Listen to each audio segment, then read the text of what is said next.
You brought up the how effective Kamala's speech was this week. Let's play a clip of it.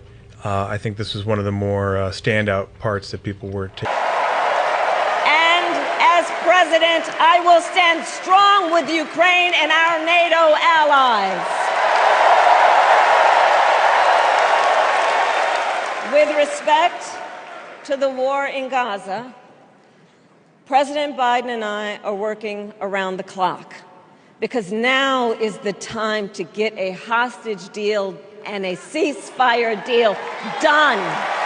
And let me be clear, I will always stand up for Israel's right to defend itself, and I will always ensure Israel has the ability to defend itself, because the people of Israel must never again face the horror that a terrorist organization called Hamas caused on October 7.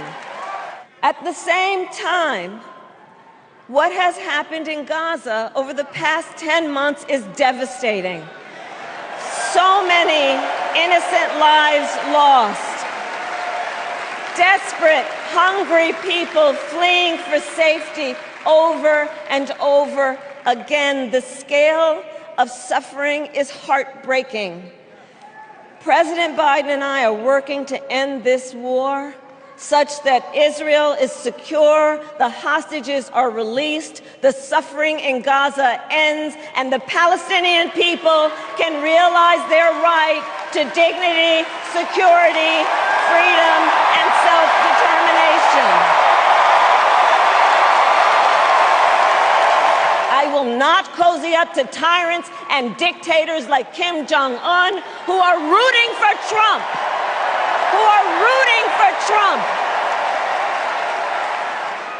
They know Trump won't hold autocrats accountable because he wants to be an autocrat himself.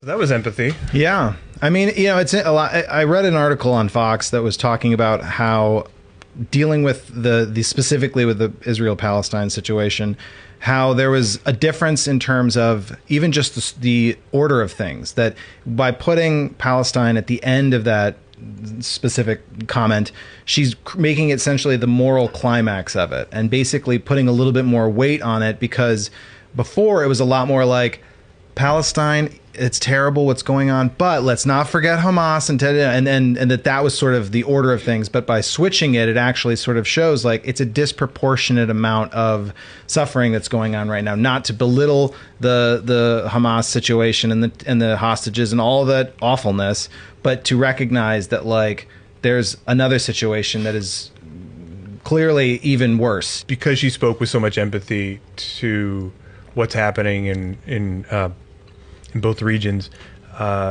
it stands out far more than I've heard any politician in discussing this. Usually they're coming from one side and they make it clear.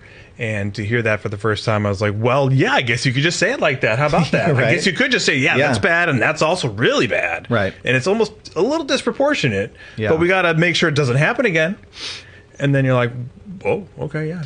Yeah, it's fascinating, I think, to see politicians have to play that game, and then to see when it's done with bringing some nuance rather than just bringing the quickest way to end the soundbite as possible. Yes. You know, you kind of slide out of it as quickly as you can. I mean, when she's talked about abortion, I was like, well, she says she's going to try and, you know, like make it legal through the Congress. That has lost every single pro-life person. But you know what, though? They were never going to vote for her. Yeah. Never. Yeah. So just stop trying to court them by being sort of in the middle and wishy-washy. Right. You know, Yeah, just absolutely. acknowledge it and just say, okay. As far as we've grown up, we've always felt a sense of, candidates for president who are Democrats sort of withholding something or trying a little too hard to be convincing on their three smaller, like less controversial issues, like stem cell research. Okay, that's Right. not really, I know.